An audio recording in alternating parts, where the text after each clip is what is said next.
Good afternoon, everybody. They say save the best till last. So no pressure, team. We're going to discuss future flows. And we're going to talk a little bit about where money's going now. We're going to talk a little bit about where does the panel think money's going to go. And at the end, we'll have a bit of fun and see what might happen in the future. We have a very esteemed, excitable, passionate panel. Okay, so we have Matt Lamb, who is the CEO of Pacific Asset Management, a small but growing, not that small anymore, asset management business. Right? Dennis Pellerito, who is the head of UK wholesale at Fidelity. It's a massive asset management business. Heather Christie, managing director UK Wealth of BlackRock, which is the biggest almost asset management business, and representing the customer, I suppose, Casper Rock, who's the CIO of Cazenove, the business that is going to remain part of Schroders, we are assured. Definitely. And we do have our fifth panelist, which is you. Okay, so you know how this works. We're going to throw the thing at you, wherever it is, especially if it comes from upstairs. We always have a bit of fun trying to do that. Please ask questions. Please share your thoughts. This is about us all trying to piece together what's going to happen in the future. Now, just before we start, ladies and gentlemen, I looked at what this panel came up with 3 years ago. It's always good to be, is this worth doing? Are we any good? And what 3 years ago was decided was solutions are replacing funds. Well, I think the rise of MPS and multi-asset fund and stuff, I think that was pretty good. Bonds are back. Oh, bonds, fine. Oh, they were on their knees then. ETFs delivering flexibility. Oh, we have a rule. Okay, no, you're not allowed to use any acronyms. So if you use an acronym, your response stops there. So exchange traded funds coming back. Okay. Lots of people. We were castigated by, was it the CEO of B&Q last year, who tore us to shreds because he said we talked industry gobbledygook and he didn't understand a word of what we said. So there will be people here, our young 17-year-old, for example, would like us to speak in English and not in gobbledygook, okay, for example. So we talked about that retirement income and central retirement propositions were going to come. We're still kind of waiting for that. Private assets, that old chestnut. There was quite a big divide on that. Some people saying it was, some people saying it wasn't. And then personalisation and bespoking, which is starting to come in. Anyway, that's what we talked about last time. So it was okay. It was not, but you guys can do better. So first question, which isn't one we've prepared for, but it's just something we heard today. Are the majority of future flows, particularly for you three, for your businesses, and then for you with where you put it, they're going to come through partnership with people or through products? Who wants to kick that one off? You're looking at me. So Heather, you go first. Ladies first. Thanks, Richard, and thanks for having me here today, Heather and team. I think probably decisively it'll be partnerships for me. I think even if you look at some of the shape of the UK domestic and cross-border flows, and this is on sort of active management side. And those are, over the last 5 years, it's 500 billion that are out of the active fund management business. Those are, typically going into index mutual funds, into solutions, into exchange-traded funds or ETFs. But what we are seeing, resoundingly, is that partnerships or solutions or separately managed accounts of active management products are here, and they are driving a lot more of the flow. And I think it makes sense, right? Because if you think about consumer duty and you think about consolidation, one of the best ways to build solutions that are for those specific customers of that specific firm in those specific target markets is by building something specific to their needs. And the only way you really do that is by partnering with someone, asset manager or jurors, who can deliver that. So that's my view. So that's sort of what we've been hearing today about people building scale. Yeah. And so except for Scott Stevens. But Dennis, do you agree with that? 100%. 100% with Heather on this one. It's for us, it's all we can see that the growth is going to come from partnerships. Certainly in the business to business space of the market, good. where the flows are going. But I would also counter that in the direct-to-consumer marketplace, that brand will be also a powerful driver.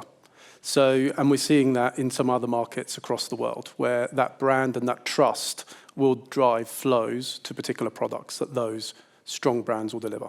And that might necessarily be that asset managers can go direct to consumers to attract those flows. But I'm completely with Heather. The majority of the flows will come from partnerships. Okay, and it's interesting what Mark was saying earlier, or everybody talking about being more customer focused and customer driving, and that shift in the industry. That has happened, and that's what you're saying. It's happened, Matt.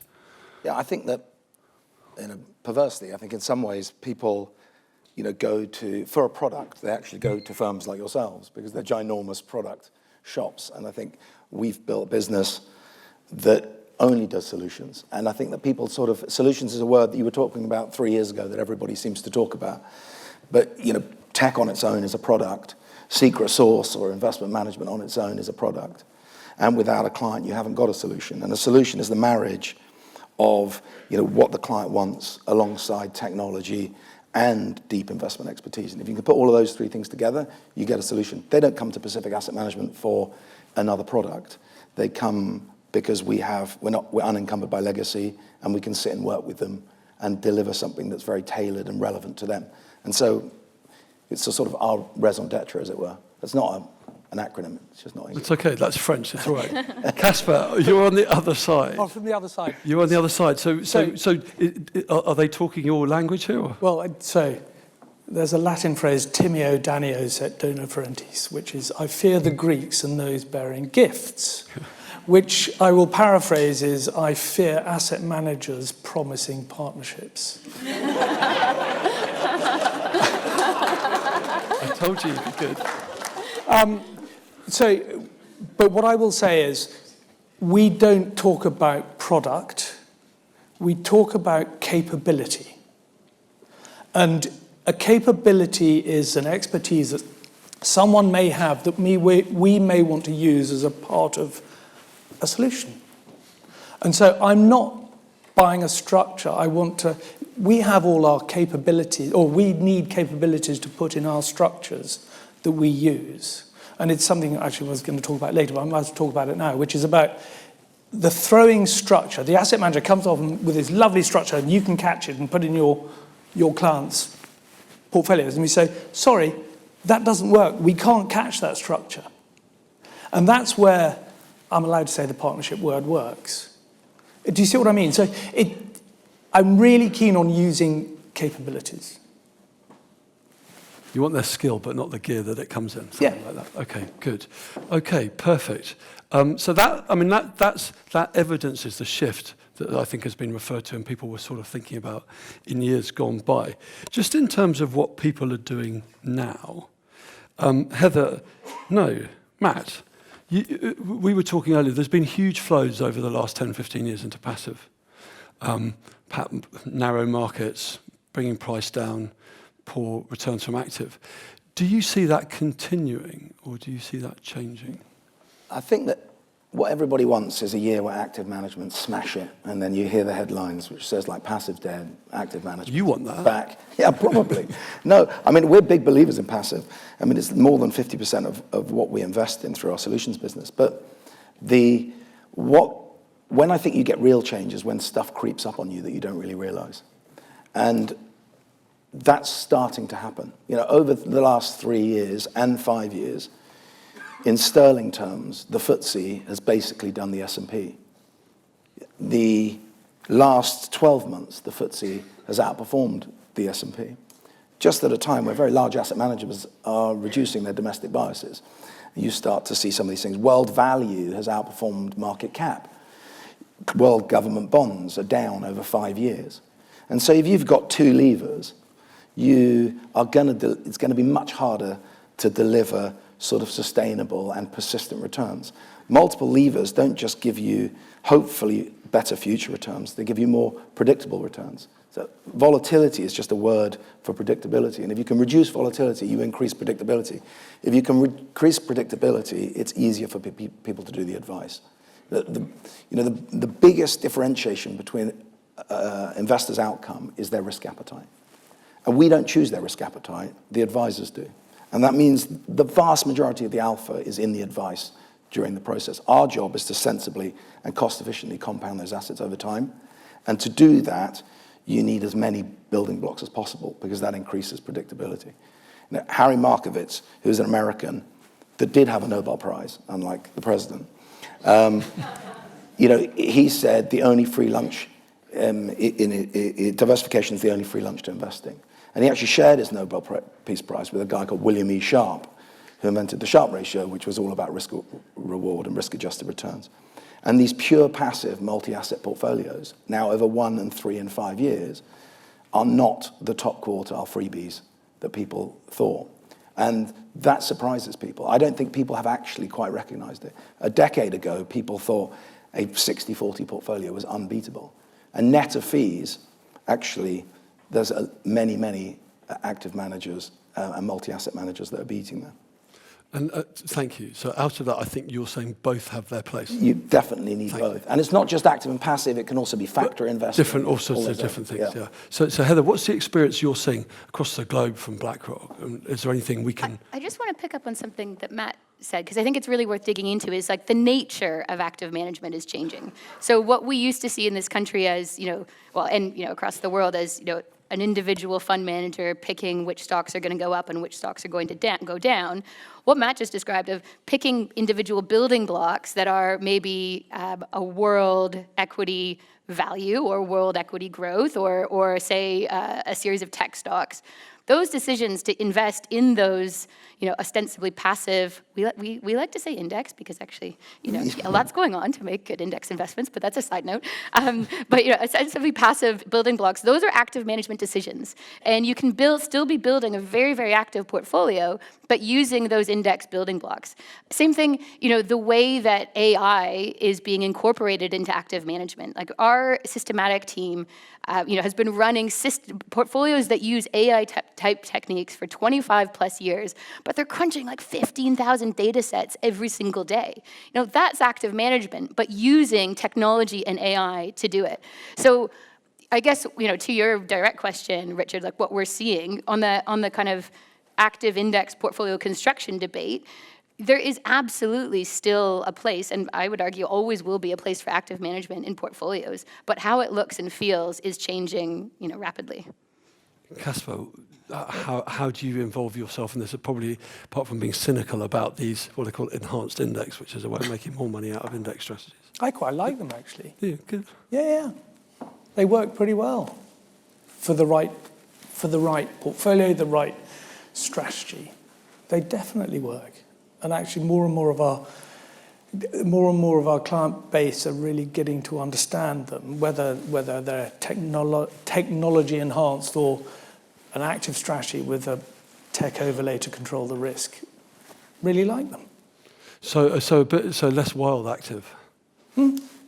Yeah, and if you look, you get passive for free, and you can get these for about like 15, 20 basis points. It's actually pretty good compared full fat active of 30 or 35 or whatever. It's quite, the difficulty at the moment is what are the structures that you can use to access some of these products? Yeah. Because of the proliferation of UK platforms and the ability to rotate portfolios quickly, that's extremely difficult in an MPS structure. That's my throwing catching point, exactly that. So if you're running a fund of funds and you want to buy a JP Morgan fund on a JP Morgan administered platform, guess how long it takes to set up that fund by JP Morgan?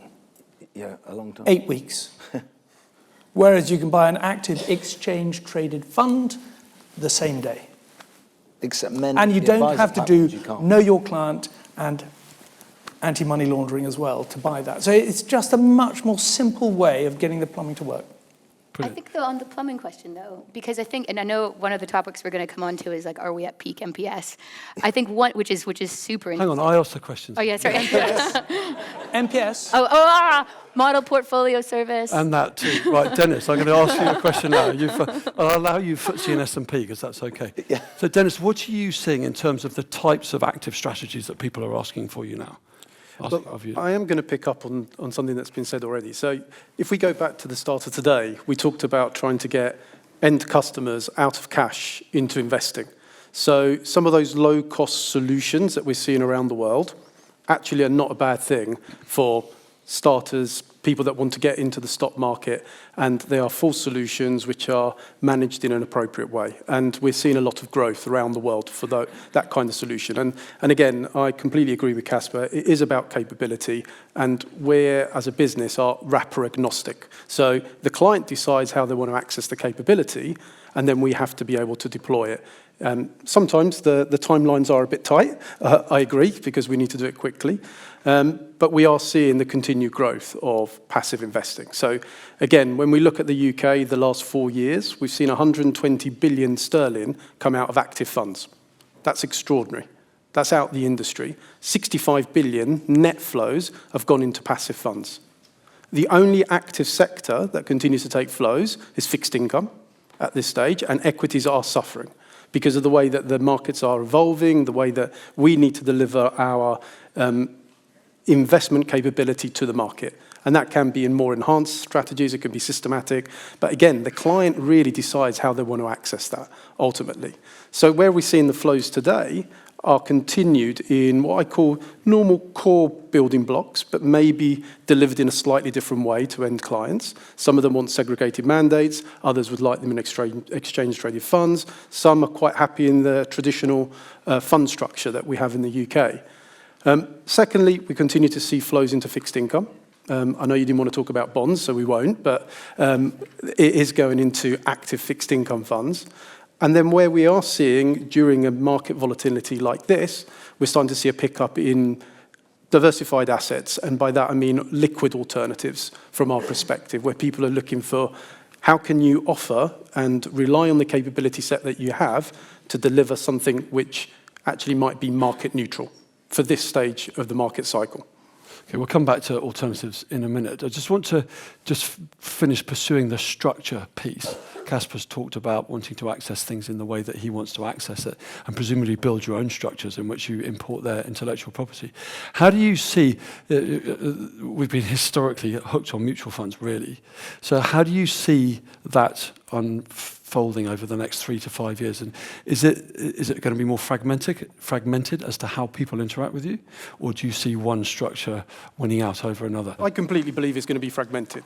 The client decides how they want to access it. I think we have to center around, as I said, the capability first and then wrapper agnostic. We're also starting to think about the future, because it doesn't necessarily need to be in a fund construct. The exchange-traded fund wrapper is certainly bringing far more innovation to the market, and the speed to market is far better. So we're seeing that innovation really come through. The traditional wrapper, for people that want to invest today and just hold it for 5 or 6 years, it still has a phenomenal place in portfolios.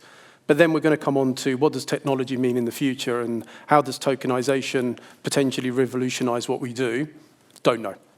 We talk a lot about this stuff. We talk a lot about active ETFs, tokenization. I mean, people have been talking about this stuff for years, and yet none of it seems to ever materialize. I think the other thing is that within this audience, they're not constrained by our order management system. They're constrained by their order management system, and their order management system, is Transact and Hubwise and Novia and all of those sort of things. And currently, the technological innovation of the platforms isn't fast enough for them to do all the exciting things that everybody's talking about. I used to say Putin doesn't think quarterly. Because everyone rebalances their MPS quarterly. I should probably say Trump doesn't think quarterly these days. But it is a crazy idea that there are many platforms that can't follow a drifted model, and so therefore we are rebalancing models every quarter to bring clients in line, because if that drifts for too long, client A looks much very different to client B. So perversely, with all this innovation, I suspect what comes back is unitization. And we end up using unitization capabilities to access the really interesting, cool stuff you guys have been talking about. And so whilst everyone would talk about tokenization and all this fancy jargon, I think in reality what's going to happen is we're going to adopt MPSs where you can buy the simple stuff on a platform and you use unitization to do the tactical, more interesting, tax-efficient stuff, which actually is the oldest structure, But isn't that the solution, right? The solution. But that's the solution. That's the It's a solution, and then in that you can own capabilities of whatever you everything. like. Caspar, how do you blend all these different things together? And then I'm going to come to Jack with a question. Well, I'm going to preempt a question you may be about to ask, which is, one of the things we're definitely seeing is this sort of convergence of investment solution and tax structuring. And actually, different solutions work in different environments. 100%. And so if you've got an investment that has an IRR of 10, let's say, in a trust... You need to explain IRR. Irregular rate of return. Irregular rate of return, okay? An irregular internal rate of return of 10%. In a trust, you want it to be 9% growth, 1% income. In a family investment company, you want it to be 9% income, 1% growth. And that's a completely different thing. And then, we have 150 families that have their own private unit trust for their own stuff, very bespoke.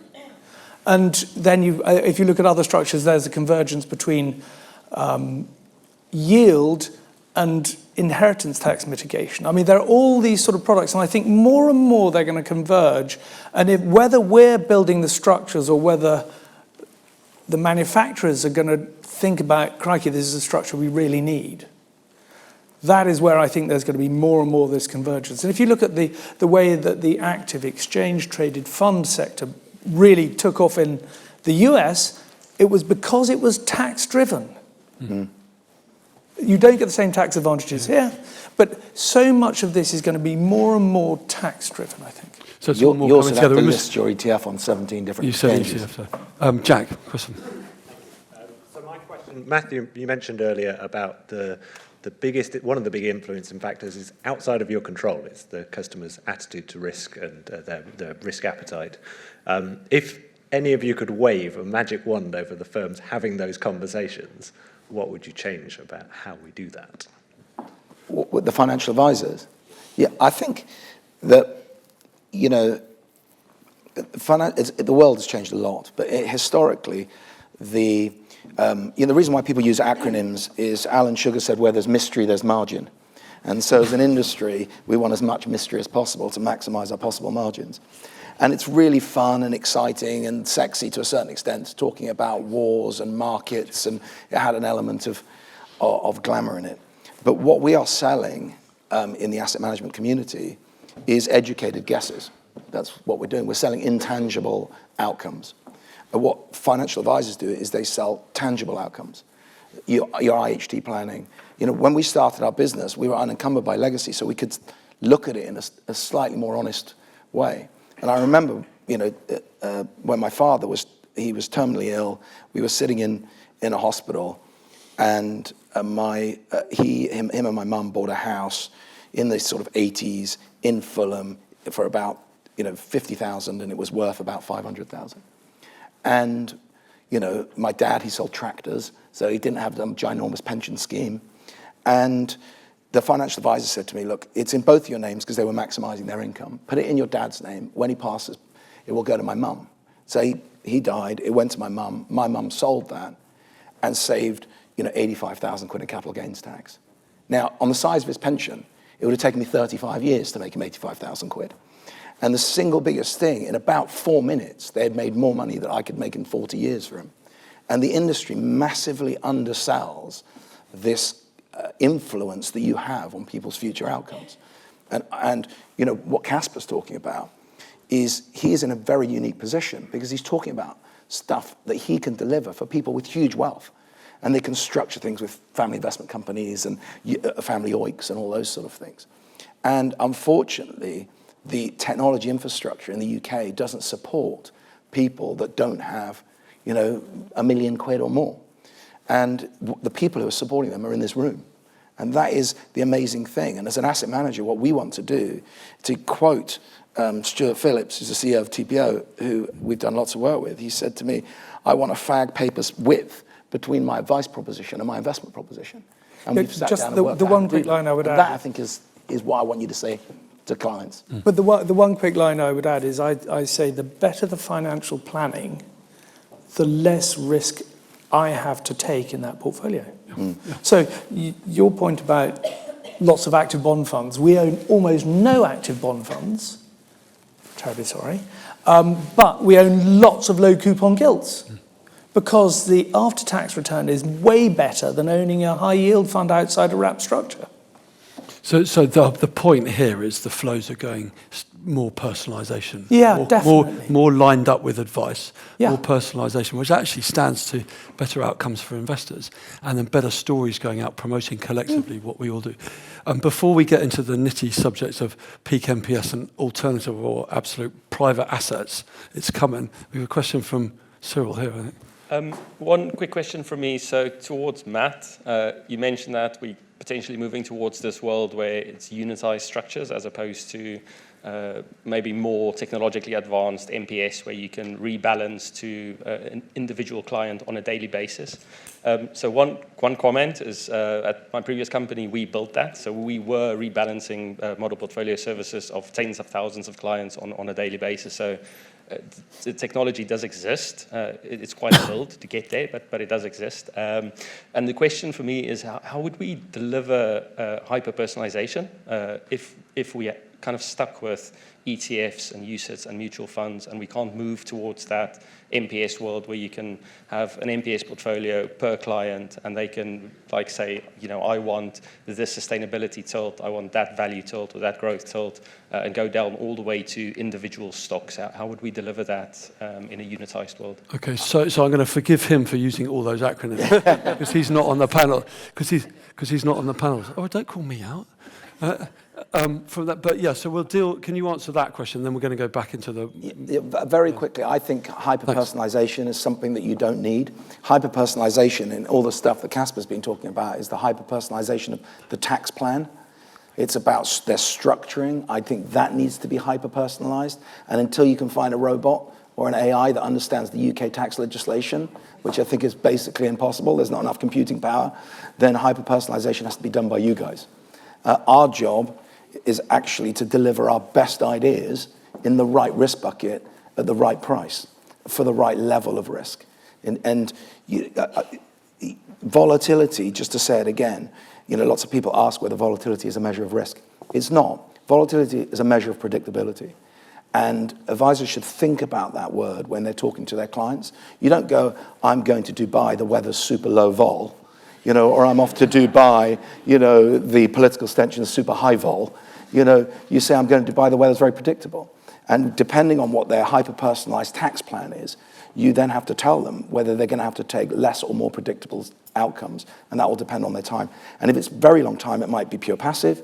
If it's a very short time, you might want to work on much more active, because you don't want to watch equities and bonds fall off a cliff and not be able to do anything about it. So the personalization for me, unless you're at the very high net worth, is not actually at my side. It's in the advice piece. I think unitization just makes models more flexible. Yeah, I'd agree with that. I'd say the hyper-personalization in this country now is at the advice level, and I think that's right, and advice is a personal endeavor.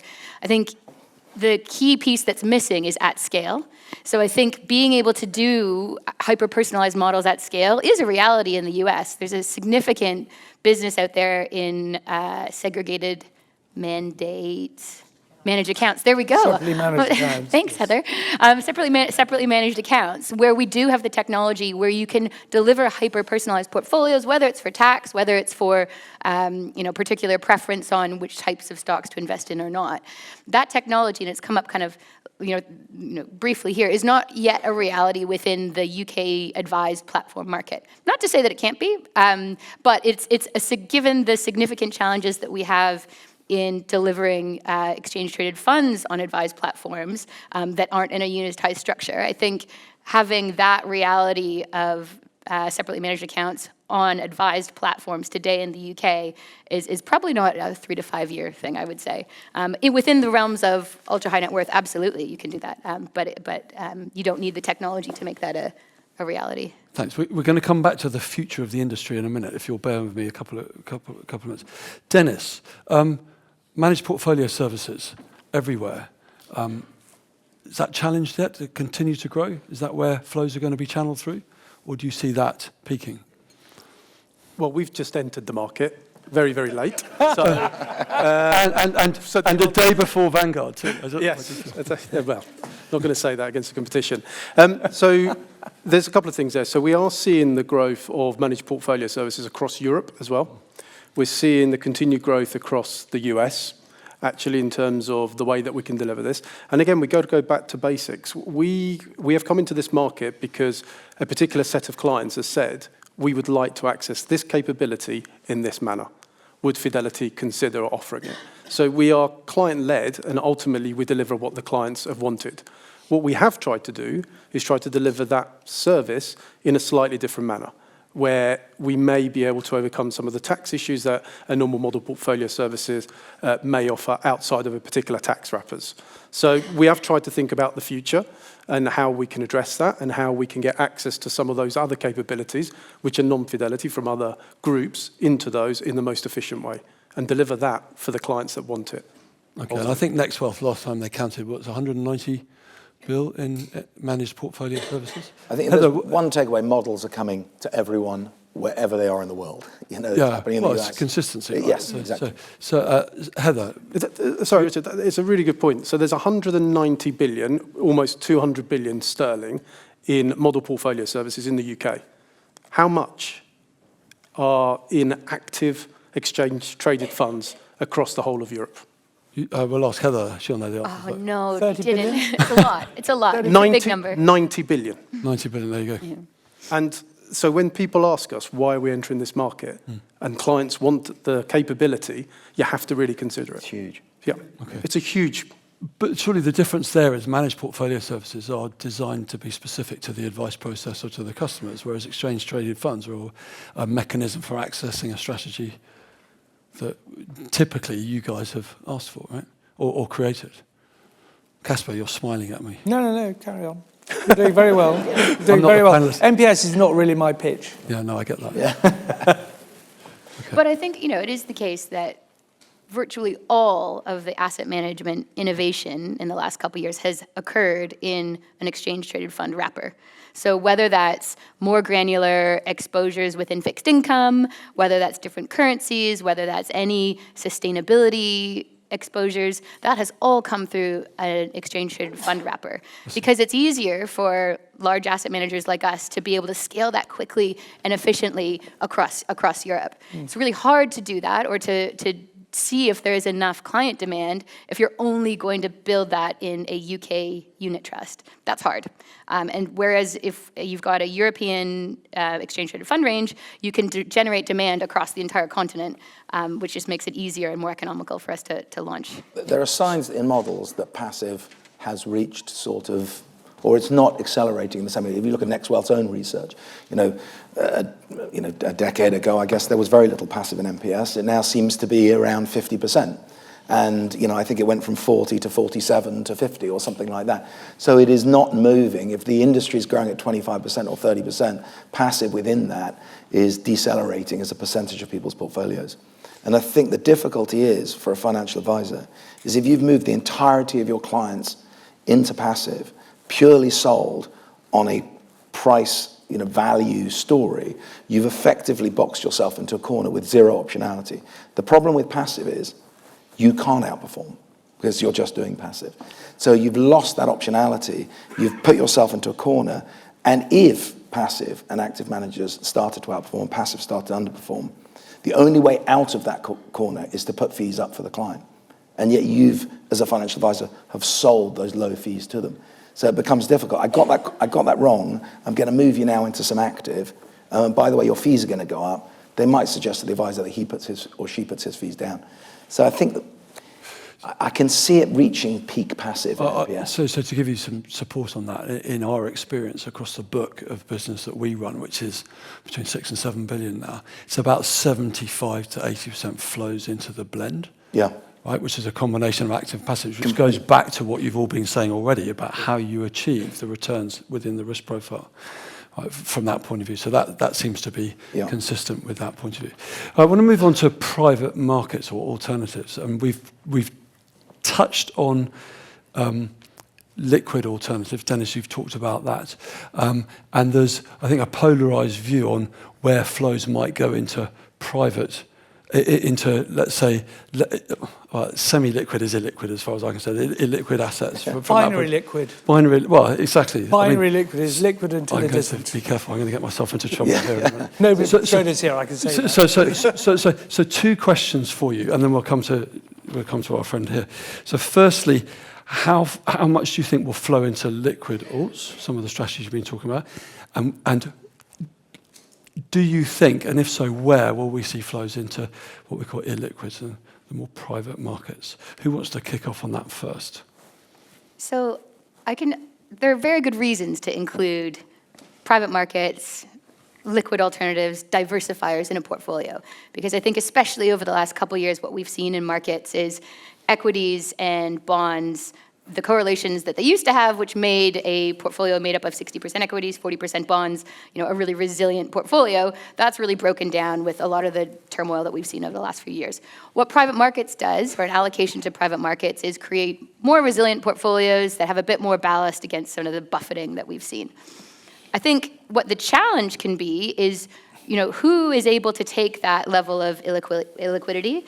Is it compatible with what we've already talked about, sort of the UK technology platform infrastructure? Is it in the right wrapper?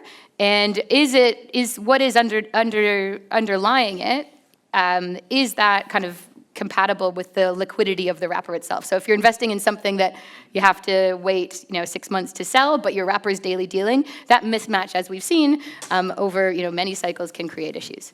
That being said, I think what all of the kind of consultancy shows is that we're likely to see more private markets within UK wealth management and global wealth management from here on out. Is that going to be a kind of a completely smooth ride? Not sure. Few things are. But I think there is a big kind of impetus from, one, both a portfolio perspective, but then also, two, from the industry itself, providing access to, again, like things like, the AI infrastructure build out. Most governments aren't going to be able to finance that. The green technology revolution, again, most governments don't have the pockets to be able to fill that. That tends to be stay in the hands of private companies. So providing people access to those returns that are some of the biggest secular trends of our, generation, the only way you're going to get access to those is through private markets. So it'd be interesting, Casper, in your view, who you make them available to and who not. And actually, if there's anybody in the room who's an advisor, what you're doing or where you draw the line as to where you think it should or shouldn't be. So let's go Casper first. It's a couple of things on private assets. I think you've got to believe in yourself that there's a premium return for private assets. And if you agree with that thesis, if I use the word advisedly, how do you access it? And I always say there are three different ways of accessing, and each of them have a compromise. You either go into listed private equity, which trades at a premium or a discount, and that's your compromise in liquid listed private assets. At the other end of the scale, you lock it up and leave it for a 12-year fund. And that is, the lock up and leave is the compromise. The one in the middle, the binary liquid, which I talk about, but my employer prefers to call it semi-liquid, the binary liquid, there is a compromise. You don't get the full fat exposure to private markets because they have to manage liquidity. So each way, there is a compromise. And what we do is over 5 million of investable assets, dollars, you're in the full fat private assets unless you've got a very good reason to not be. And we've done discretionary private assets for 10 years nearly, and it's added 200 basis points compound, 230 compound since we've been doing it relative to a global equity tracker. And so if you 230 basis points compound is probably about 20 or 30% outperformance over that. Amazing what gearing does, isn't it? So behave yourself. So a simple question, because we've got to get these guys in the room involved. So Casper's been very clear, different types, and then really it's for the ultra wealthy, right? No, but you can't. I mean, the full fat. What you over the full fat. Yeah. So do you have a different view to? Do anybody have a different view to any or all of what he said? I'm very cynical on it all. I think, there's no premium for complexity. The more complex something is, the more it usually tends to go wrong. I think we've reached the end of the private market cycle. All the institutional investors have got the most amount of exposure, and now everyone's lobbying to get the next person to buy it, which is poor old Mrs. Miggins. And I don't think she needs it. Okay, do you think the money will flow there, though? Absolutely not, because no one's bought it yet. You two can settle it outside. We've had this argument already. Dennis or Heather, any 5 million's a bit different. It depends on the client. Honestly, it really depends on the client. In a different way to what Casper's saying? There's different client types. So Casper, obviously, I sit on a board of our funds in the UK, and I certainly sleep far better at night if I know Casper's buying the private markets than, let's say, deep retail, where there is potentially a liquidity that they'd like. And I also see that if you look at default pension funds, the allocation to private markets is increasing. But again, you have a professional investor overseeing that and having a professional glide path for the individuals that are underneath that can exit that particular strategy. So liquidity access is, it proves that you get the returns, but you've got to distribute it to the right clients. You've got to face a compromise one way or the other. Yeah, sure. Heather, anything to add? We're going to ask this gentleman. Just Can you chuck it up to him and I'll come back to you, I promise. Okay. I think probably where we are actually seeing flow at the moment is you still see it from large banks that have, ultra high net worth businesses. They've always bought private markets. They continue to. And then, large wealth managers who'd also serve similar sets of clients. What we haven't yet seen in the UK and the LTAF, the long-term asset fund wrapper is still very, very new. But we haven't yet seen that come into what does that mean for, model portfolios? What does that mean for advised clients? That hasn't yet been seen. Okay, so I asked for a view from the audience. So. Thank you. So, I was going to say, and Casper sort of answered it a bit already. So for those of us that aren't dealing with people with 5 million plus, generally, to my mind, the closed-ended structures are the way that you can access this for retail clients. If you want to, I take your point, Matt, that maybe there isn't a price of complexity, but certainly that seems to me to give the best match between liquidity and access to these structures that we do. 100% agree. So you take the volatility then? Well, I mean, I think, yes, you've got the discount premium, but 100% agree. We've got a wrapper that's been around for over 100 years. The regulators tried its hardest to make it the most expensive thing in the world so that no one buys them. But it gives you a real life pricing. Private equity people talk about it as another asset class, but the clue's in the name. It's just private equities. It is just equities, but private. It's not a different asset class. So I'll give you... It's just marked to a model, not marked to a This is a yes or no answer here. Will the investment trust market grow significantly from here or not? I would love it to grow. No, will it? I'm going to say yes. Dennis? It's going to have a resurgence. There'll be more consolidation. Indeed, but will the market grow?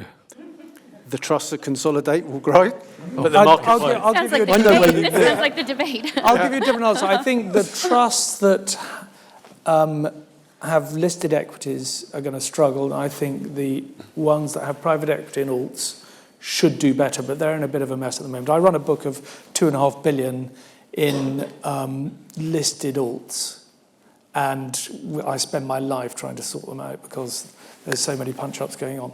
But I think that will grow eventually once it's sorted out. Yeah. Right, a question. Sorry, you've been very patient waiting for so long. Oh, thank you. Good afternoon. I wanted to ask, if you were to bet on one asset class, what would it be and why? Okay. Over what time period? Over what time period? Over what time period? 10 years. 10 years. This is where you're going to put your, I'm not asking for weekend financial earnings advice. money or something. No. Don't worry, there's nobody here who's going to think it was. Right, what asset class over 10 years? And then we're going to do our final question. What asset class over 10 years?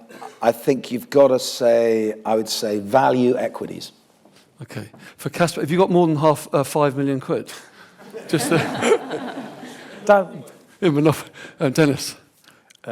Small cap, global small cap. Heather. Oh, small cap. I mean, I think you got to say S&P 500 all the way to the bank. What does 3 S&P basis points. stand for? Oh no, Standard & Poor's 500. I think S&P 500 is allowed. It's okay. S&P's 500 is allowed. So, we've got this chart which runs my entire career so far since 1987, and there are only 6 occasions when global equities have been down. On a 10-year view, you might have one bad year or 2 bad years in 10, but over the 10-year period, 85% of the time you'll make money and you'll beat inflation. But just don't open the statement in the meantime. Seriously, don't have it on your app, right? Just leave it in a drawer on a bit of paper. So Vanguard, sorry, Richard, Vanguard did an amazing piece of research on 401ks in the US, and the best performing 401ks, there was a very small subset of clients, and they were people who didn't know they had an account. but it's true. And so what's your name? That's a good piece of research. Okay, so thank you, great. But plus ça change, right? We talk about all this stuff and all the different. Stick your money in equity, shut your eyes, and come back 10 years later, right? There you go. Now, last question, very quickly. We're talking about the future. So I'd like each of you just to talk about what you're thinking about. Is there anything in particular that you think will attract assets or make a difference in the sort of 5-year view? So what do you think about right at the end of your sort of strategy piece? What's coming down the line? It might be tokenization, it might be pictures, who knows? Matt? For us, I think, we talked about solutions. We are heavily invested in technology. We process 300 million data points a day, 121 billion a year, I think that is. And we have a brand called IPX, which is looking at helping other people execute their own IP. So co-manufacturing, helping unitization, helping deliver solutions that are tailored to the output of that match the output and the input of the advice proposition. So we're doing 25,000 fact sheets a year for other people at the moment using technology. And I think that's what we're really excited about, is giving a little bit more control to financial advisors to define that solution and working with them in a much more collaborative way. That's what we're excited about. Brilliant. Dennis? Continue to not break the trust that we've built with the clients over many, many years. Deliver what we say we do in our capability, and they can access it as they want to. In the meantime, we have got areas where we are experimenting for the future. So to your point, we are doing tokenization. We are practicing it, but it's outside of the ether where no one can get hurt per se, and we can test it and see how that technology works so then we can deliver our capability in that format. And that might reduce some of the friction we were hearing about earlier today. For example, Heather. I think BlackRock must be doing everything. So. I think, well, of anything you could pick, I think, and one thing that hasn't come up yet on this panel is about the next generation of investors. And that group of, well, yes, thank you. That group of investors who are sort of aged, 21 to 43, they tend to be buying far more exchange-traded funds. It's growing at 27% every single year. They tend to be buying more cryptocurrency. They tend to invest actually in pretty risky assets. But they also need help of this industry. Typically, their asset balances aren't probably quite big enough to get to an advisor yet. Maybe some of the work that's happening around targeted support could get them into the advice industry to get that better advice, to get into propositions which are maybe scaled more with digital tools and AI. So how do you make sure that you're serving that growing cohort of people that probably aren't getting face-to-face advice at this stage is certainly something that we think really deeply about. Casper, a final word. Two things. The convergence of tax and investment solutions, I think, is definitely. The other one is that we're having a lot of thought about is the balance in charging between discretionary investment management and financial planning swaps around. Yeah. And how do you get there and how do you charge for it? Some people are struggling with that right now. Yeah. So okay, look, we are out of time. Sorry, we've gone into overtime. I do apologise, everybody. So, yikes, we covered a lot there, but I think in summary, this partnership actually working together, people that are brilliant investors working together with people who are brilliant advisors to bring a more joined up outcome and solutions and services to customers is what will drive flows overarchingly over coming years. And whether it's, and there's going to be fragmented, different wrappers, different delivery mechanisms, depending on the company you're working with, the customer needs, the tax situation, and so on. This is about the industry growing up and working together on behalf of the client. I think in terms of what goes in there, there's lots of different bits, whether it's active, whether it's passive, and actually, it's what's right for the client, and it's going to be easier to access all of that over time from that point of view. I've also, what else have I learned? Well, we haven't covered anything to do with investing for retirement, so you'll have to come back next year for that one, and we'll put that on the first. That'll be the first question we look. The alternatives or the private markets seems to remain the preserve of the people who have got the time, the understanding, or the assets to deal with that. But if you're a youngster and if you've believed everything or some of the stuff we've said today, put your money in equities and don't worry about it over the shorter term. Just don't be tempted, because you've got to protect yourself from yourself going, oh, it's down a bit, what should I do? Okay.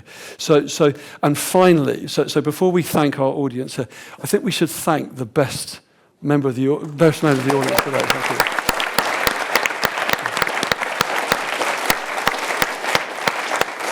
And next year, bring all your friends and you can be the future of the industry, and everybody will be offering you jobs, I promise. Right? But finally, thank you. Please join me in thanking our excellent panel, Matt, Dennis, Heather and Kasra.